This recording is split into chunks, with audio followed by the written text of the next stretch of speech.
how about our topic of the week, huh? All right, let's talk about it. Banjo Kazooie, you heard of him?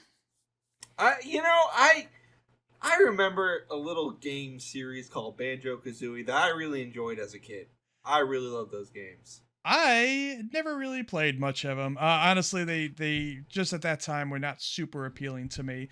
I do, however, really like Nuts and Bolts, and Yeah. the way people shit on Nuts and Bolts make me. I don't get it either. I actually do like Nuts and Yeah, Bolts. It's a fun game. I really love that game, and the way people like shit on it make me almost not even want to try the first two because it just makes me angry. And that's not fair, but that's just how it is. The reason why they shit on it is because it's not the I like that game. It's not the ideal sequel, to be honest with you. I hear you. It's very different in terms of gameplay, also in terms of the design of the characters. They made them look very different. A lot of people didn't like it. I also think there's a thing about, hey, this is one of the first games they made after they left Nintendo that some people get angry about. Because a lot of people are just, I'm going to say, objectively wrong when they say that Rare didn't make anything good after Microsoft bought them. Bullshit. Yeah, no, that's false. That's not true at all. I would argue that Viva Pinata is their greatest game of all time. And I'm not even kidding about that. It's really good. I do like Viva Pinata a whole lot. Viva Pinata is a top 5 game of all time for me. Now, it's a little bit personal because it was the first game that Lisa and I played co-op, but still, I fucking love that game. So Grant Kirkhope is one of the daddies of Banjo Kazooie. Is daddy. He did an interview because we just passed an anniversary. Was it 20th anniversary or? I think so. Something. Sounds right. And they did an interview, interview with several of the people who worked on the original ones. And Grant Kirkhope basically said he's not sure there's an audience for a new Banjo Kazooie if they were to do a Banjo 3 or even a remake of the first one. He's not sure there's an audience, and this was met with ferocious backlash. Yeah, there's an audience. There's 100% an audience. Well, we got 2 questions here to answer. Number 1, is there an audience? And number 2, which studio should make it? Well, let's start with the first one. You go ahead. You were talking about, is there an audience? I think if you look at the reaction to Banjo being in Smash, yes, I think there is a very tonal disconnect between that and saying there's not an audience for Banjo Kazooie. To be fair, he didn't say there's not. He said he's not sure. So, but yes, I think he's wrong. I think he needs to have a little more confidence in Banjo Kazooie. To be honest with you. Yeah. Also, to be clear, he's not at Rare anymore. Or anything. So he would not be involved anyway unless they asked him back to do music. But I hope they would. So he's not. Like, yeah.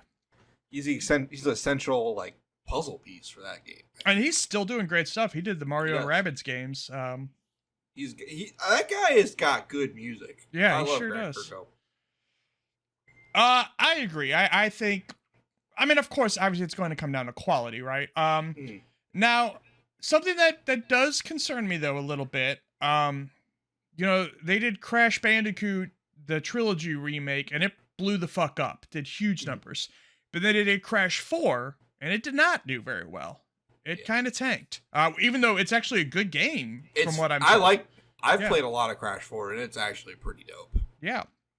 So I wonder if, hey, maybe people want their nostalgia, like a Crash Bandicoot remake, but do they necessarily want a new one?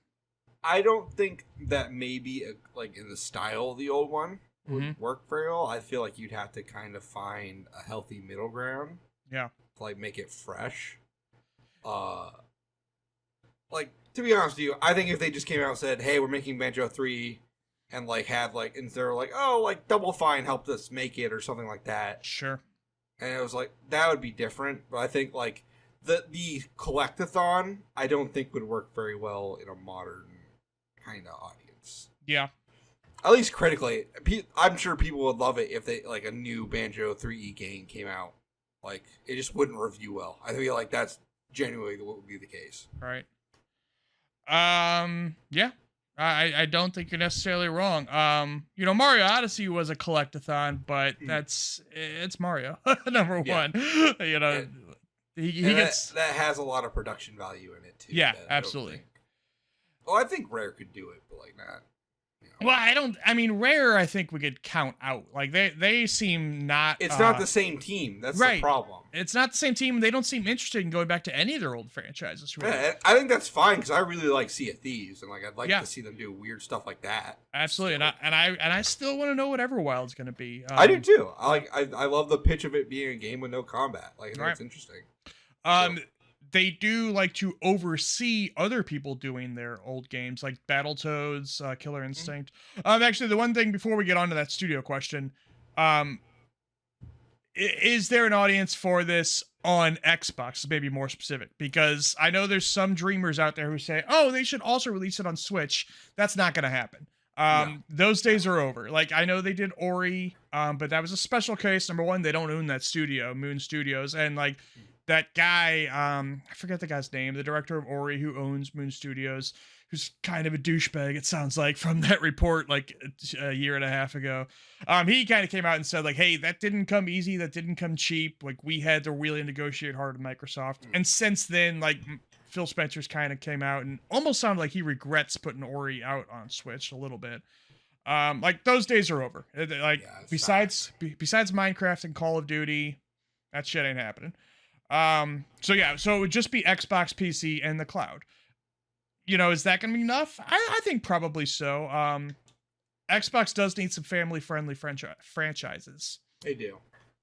Personally, I would just like to see the character again. I don't even care if it's in a traditional Banjo Kazooie game at this point, honestly.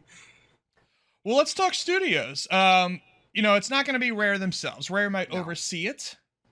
But they're not going to make it. They've made that clear. So then you look at other Xbox first-party studios, or, they can make, Delilah was not first-party, but they still did Battletoads. Like, it doesn't have to be first-party, which I think is probably the best option. Who's some you got in mind? So, first-party, this is just like Blue Sky. Yeah. What I would like... okay. This is gonna sound crazy, but I promise you it'll be really cool. Oh, okay. So What if Obsidian did a top-down Banjo Kazooie RPG? Okay. I think that'd be pretty cool. Honestly, I think that'd be pretty neat. An RPG, huh? I never thought of that. But it would be like super simplified, easy for kids to pick up. More like. Kind of like in the style of Mario RPG is like what I have in my head. I was about to say Mario and Luigi games. Yeah, something like that. I think that would be really cool. I'd be into that idea. I don't know if people might, the old Banjo fans might they would hate it. Yeah, but people like me would be so excited. I would be too. Let's see what else. Also, I thought I keep going back to Double Fine because I just think about like they have such a unique style, and I'd like to see their take on that character. To be honest with you. I would like it, and I think they would do it well. I don't think they're interested. No, they wouldn't. They wouldn't do it. I don't think any of us can convince Tim Schafer to do that. Sure. Yeah, he likes to make his own stuff. He does, and he's good. I play every Double Fine game, so you know what? Yeah. Whatever they're doing, it works. I think the number one most obvious choice, if the acquisition goes through, is Toys for Bob. Yep, that's the most clear winner, honestly. Yeah. They did the trilogy remakes of Crash and Spyro, as well as Crash 4, all well received. Now they're kind of in the Call of Duty minds, although they did just put out Crash Team Rumble. We're going to talk about that game in a little bit. But they do good work in this space. They're one of there's not many platform studios left. There's not. And they're a good one, and they can do it on AAA budget. And I do think, also... it would be on Game Pass, right? So, like, if it's good, it would find an audience. And, if it's not good, it obviously won't. Just like something like Redfall. I also got down Gears for Breakfast. They were the makers of A Hat in Time. Oh, yeah. That would be awesome. I think that would be good. Now, they would probably need... Because, they're an indie team. This would probably need to be a bigger budget. So, They would need Microsoft money and Rare.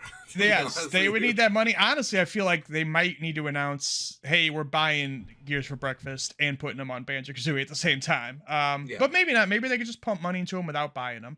An acquisition isn't always the answer, even though many times it is. Yep.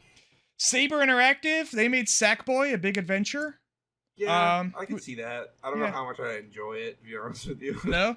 I don't like Little Big Planet. I've never liked those games. I thought Sackboy was a tighter experience than the Little Big Planet games. My problem always comes down to the jumping in those games feels disgusting. I hate it. Yeah, it is.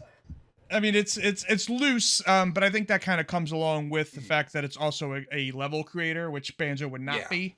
I think maybe they could tighten things up if it was a bespoke experience. Someone should make Banjo in Dreams. I think that's the ultimate answer to this question. It's the Dreams Banjo game. Quick, do it before Dreams shuts down. Or they could do it in Halo Infinite Forge somehow. I bet someone could do it. No shit. Dude, Halo Infinite sounded... Like, I know now they kind of... They just put out a not... They weren't great off the bat, so it's tough to break the perception, but Halo Infinite sounded awesome these days. It sounds like the Halo fans believe that Firefight's going to come next season. That's when I will jump in. I'll be really excited for that. There is Evening Star Studios, who would be a big risk because they've not put out a game. All right, they're the Sonic Mania team who just revealed. They just revealed that. Called? Yeah, that's what they're called now.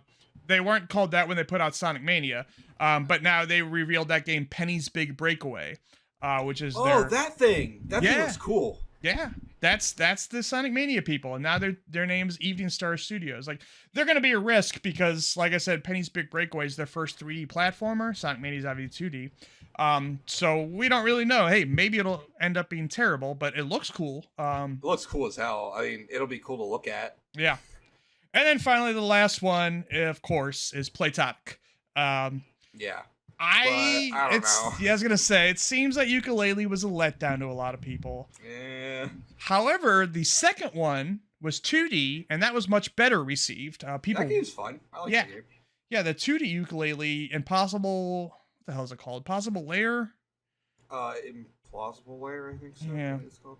That game seemed much better. I wonder if they came out and said, hey, Platonic's going to do Banjo Kazooie, but as a 2D game, would people riot about that? I don't know. I don't know how I feel about that.